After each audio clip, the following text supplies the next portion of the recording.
guest has become a familiar face on this show. For the past few years, he's come by to share the latest installment of his hugely popular Diary of a Wimpy Kid series. He's just released his 20th Greg Heffley book. It's called Partypooper. Let's welcome author and illustrator Jeff Kinney.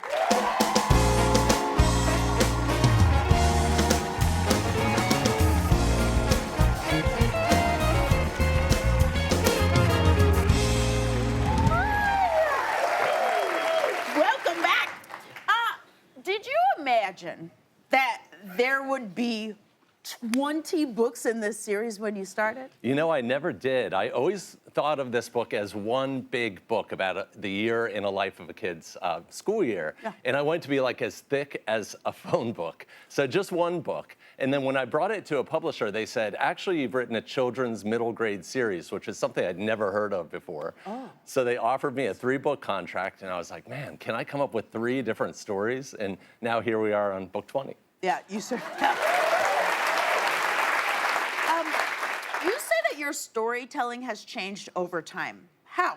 It has. I started off as just like a gag writer. I was just trying to write lots of jokes and string them together in like a threadbare plot. Hey, buddy. You know how it is, right? And then what I learned is when they made my stories into live-action movies, I learned that the stories had to change a lot because they weren't structurally sound. So I learned a lot about storytelling through the movie-making process. And I had to go back to my stories and think, I've got to do this differently. I've got to tell them in a way that they can be adapted better. So that benefited my storytelling in my books. And now I'm a screenwriter myself, and I've done 4 Disney Plus movies.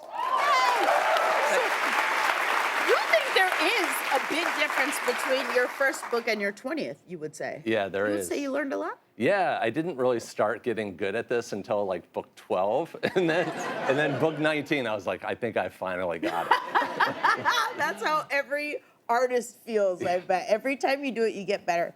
Tell us a little bit about the new book, Partypooper. Partypooper starts off with a bang. Greg Heffley's parents forget his birthday, which would be, I know, it would be like every kid's worst nightmare, right? And so he decides to capitalize on his parents' guilt by having them throw him a makeup party where he invites lots and lots of guests, he gets lots of presents, and he monetizes his birthday. So pictures with the birthday boy are gonna cost you. He's got specialty drinks that he sells in souvenir cups, and he charges for the use of the bathroom, including an upcharge for premium toilet paper.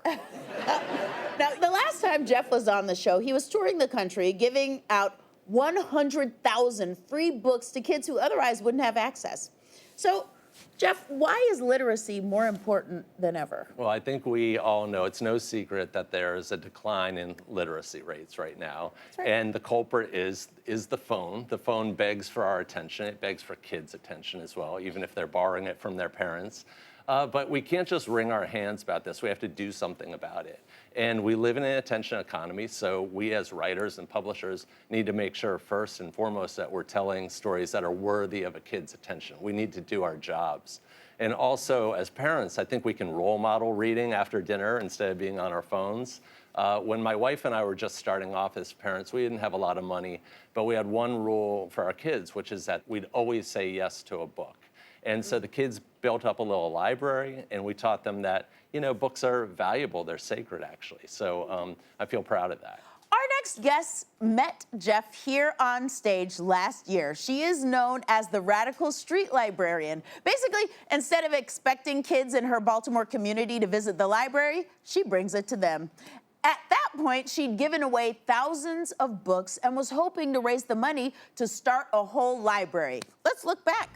I'm going to take the Wimpy Kid van, drive it down to you. Oh, my God! And we're going to do an event together. Right?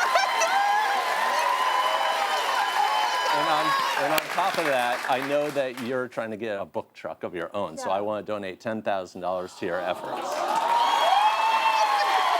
I'm going to double that. I'm going to double it. Let's welcome back Miss Mays.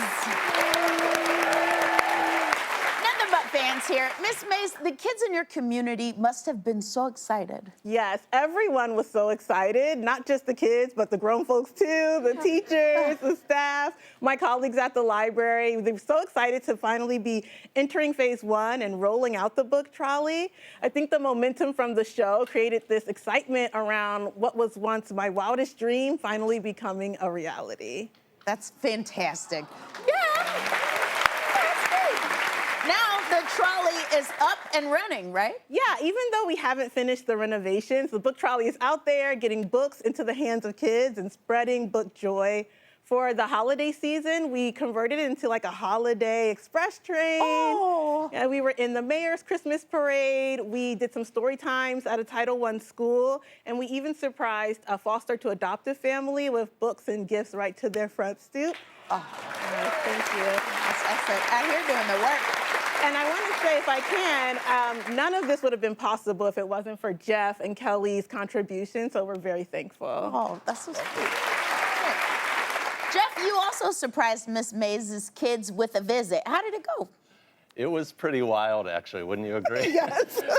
We set up this elaborate prank where we hired an actor named Marcus Kidd, and he came out and pretended to be the regional library inspector. And he was there to scold kids about the condition of their library books, right? And we thought it would be kind of funny. We'd start off kind of normal and with legitimate complaints, and then it escalates. He starts opening up books and pieces of pizza flop out. There's one book that was like burnt to a crisp, and we thought that the kids would start to catch on, but they didn't really. And they're just sitting there like, oh my gosh, that's my piece of pizza there. But then we have him criticizing the types of books kids are checking out, including books with pictures, and especially my books, right? And he takes my books and puts them in the recycling bin. And then Miss Mays steps out on the stage and she says, I think kids should get to read whatever they like to read. And she says, I know a few authors who would say the same.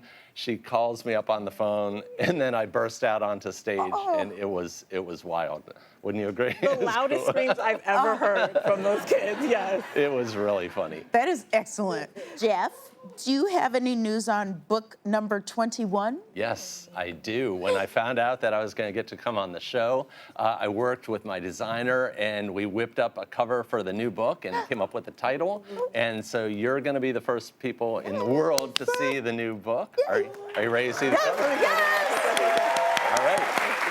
Let's take a look. It's called Fight or Flight, and it's got a scrambled egg cover, which is kind of fun. Oh, that's absolutely excellent. This is very cool. It's so lovely to get a front row seat to something new. We got secrets for you, baby. Now, Jeff's latest book is Partypooper, and look out for Fight or Flight coming out later this year.